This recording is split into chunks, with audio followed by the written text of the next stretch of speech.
আসসালামু আলাইকুম ফ্রেন্ড, আপনাদের দেখাবো আমি এখন নারায়ণগঞ্জ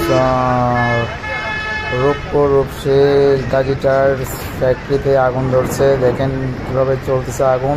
এই আগুনটা নিতেছে না, প্রায় দুদিনের মতো হয়েছে এরকম আগুন জ্বলতেছে। ফায়ার সার্ভিসের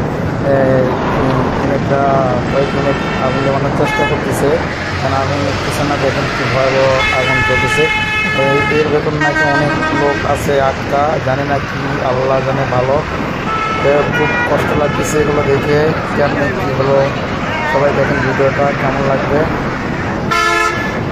আমার তো খুব খারাপ লাগতেছে, ভিডিও দিচ্ছি আপনাদের জন্য। দেখেন আপনারা এটা